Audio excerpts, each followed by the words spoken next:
Nähdään MP-messuilla helmikuussa. Heipä hei! Tervetuloa pitkästä aikaa tsiikaa meikäläisen videoita. Tai pitkä aikaa, mutta pari viikkoa tässä ei ole tainnut tulla mitään uutta rainaa ulos. Ja oikeastaan syy on ollut siinä, että mä oon ollut niin piru kiireinen noitten muiden duunien kanssa, että on pakko jättää vähän niinku tube-hommia hetkeksi sivuun.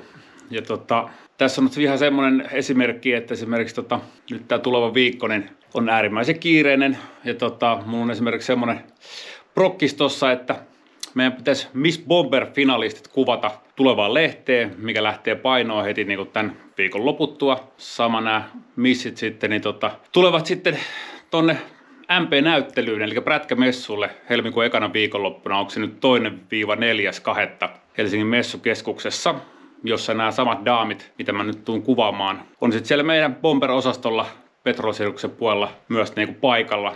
Ja heitä voi tulla kans paikan päälle morjestaa. Ja sama homma, että heitähän voi sitten äänestää tuon Bomber Magazine lehden sivuilla olevan ohjeiden mukaisesti. Joten ei muuta kuin Bomber Magazine lehteen käsiin, jos ei muuta. Tässä on niille, ketkä nyt ei saatu tietää tai ei muista, niin tosiaan Bomber Magazine lehti on tehty vuodesta 2001 alkaen printtilehtenä. Ja kyllä tätä edelleen julkaistaan. Kovastihan tää taistelee ilmasta somea vastaan, missä kaikki on ilmasta, ja tää taas printti painattaminen ja postituskulut sun muut kasvaa ihan pimeätä vauhtia, mutta kyllä mä nyt väitän, että tämmönen niinku printtilehden hieno keskiaukemakuva tai jotain muuta näitä hienoja fiilistelykuvia on ihan erinäköisiä näissä printtilehdissä, että sillä tavoin mun mielestä niinku ajaa vielä asiansa.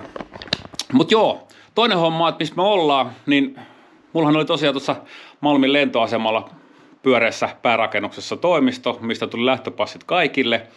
Ja mulla oli tuossa muutama omasta mielestä ihan hyvä tai uusi toimitila tiedossa, mutta ne meni tuossa vähän niinku nenä edestä ohi. Ja sitten mun piti tehdä tolleen niinku pikaratkaisu tuossa niinku just ennen lumien tuloa. Niin nyt kävi sillä lailla, että mulla oli tämmönen hallitila, tai halli, siis sanotaan nyt, että talli, ei missään nimessä halli, vaan tallitila. Ja mä sinne tein toimiston, mutta yhtä lailla mä tajusin, että kun tuppaan nyt olemaan noita romuja, eli leluja, ehkä vähän liikaa, niin munhan piti tehdä jonkinnäköinen sitten päätös, että mihin mä esimerkiksi saan tuossa skiboatin. Ja lopputulos on nyt sitten tämän näköinen. Eli tässä on nyt niinku meikäläisen toimisto, varasto, lähetyspiste. Ja nyt sitten samalla tähän on niinku rakennettu ehkä maailman pienin valokuvastudio, missä mä tuun photoshoottaa sitten noita daameja. Eli meillä on täältä salmavalot ja sitten koska kyseessä on moottoripyörälehti, niin kuvataan tässä tellun ympärillä Miss Bomber finalistit. Mutta ei mitään. Tervetuloa mukaan tällekin videolle ja mennään vähän tsiikaan, että millainen tää mun viikko on.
Miss Bomber tytöillähän on tosi pitkät perinteet tämän meidän Bomber Magazine lehden osalta. Ja se on, mä en edes tarkalleen nyt tiedä, mutta niin kuin toistakymmentä vuotta pitkät perinteet niillä kuitenkin on. Ja aikaisemmin tavallaan ennen koronaa niin kuvio oli periaatteessa se, että me kesän ja alkusyksyn aikana etsittiin ehdokkaita ja sitten valittiin ehdokkaat.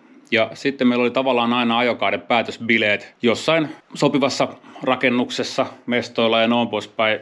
Niitä on ollut vaikka minkälaisia ihan makeita bileitä. Ja ideana on ollut yleensä ollut just se, että siinä on ollut sitten live-musaa, mutta myös näitä ajonäytöksiä.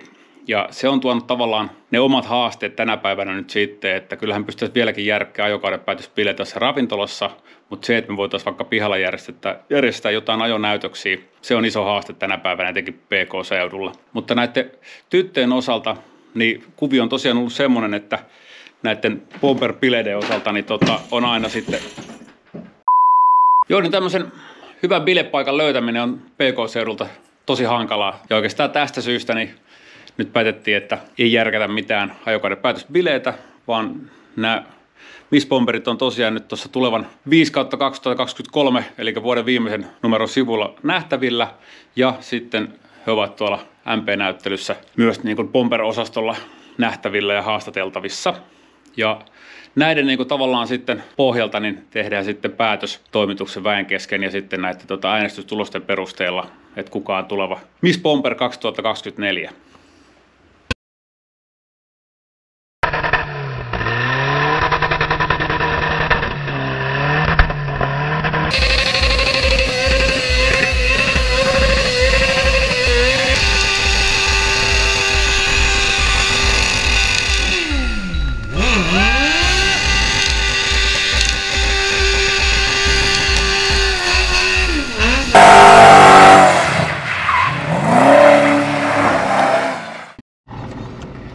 Jaha, se rupesi olemaan tämän päivän kuvaukset ja työt siinä.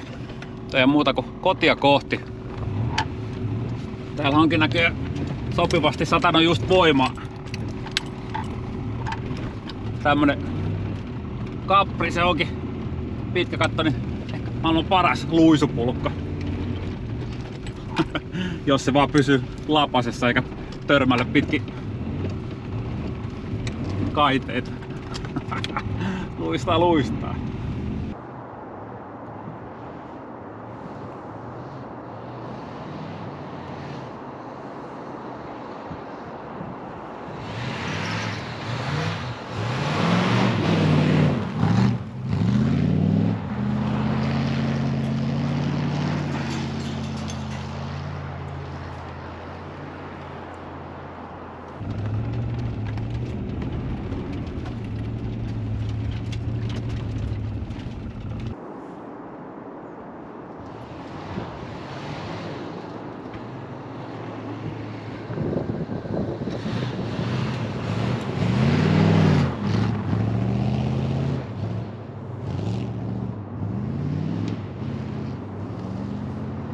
No, eikö se niin ollut, että lapset on terveitä kun ne leikkii ja aikuiset?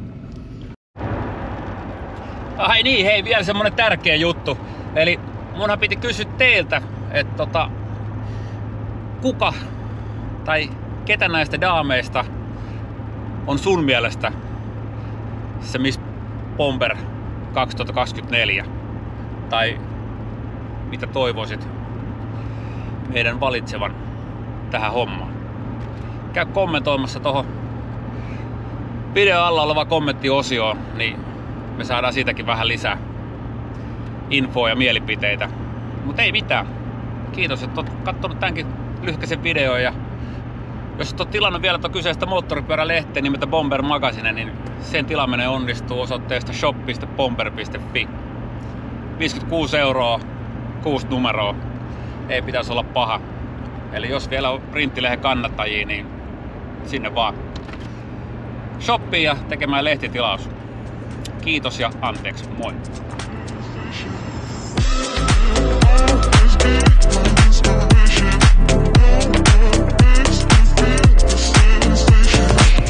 Moi, mä oon Kati ja mä haluan olla seuraava Miss Bomber.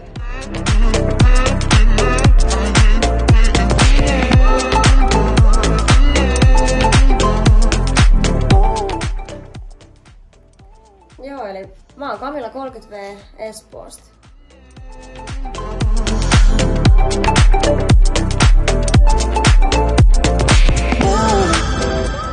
Moi, mä oon Jenna Forsblom ja mä haluaisin olla uusi Miss Bomber.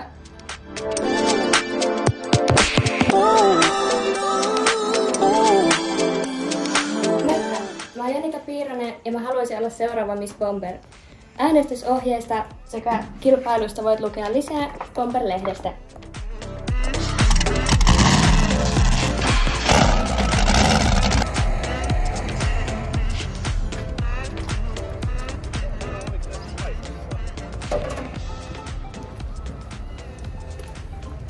Näihin saa semmosia ihan vanhaa vintage-mallia. Niin saa vaikka hemmikopakkaa vaikka 4.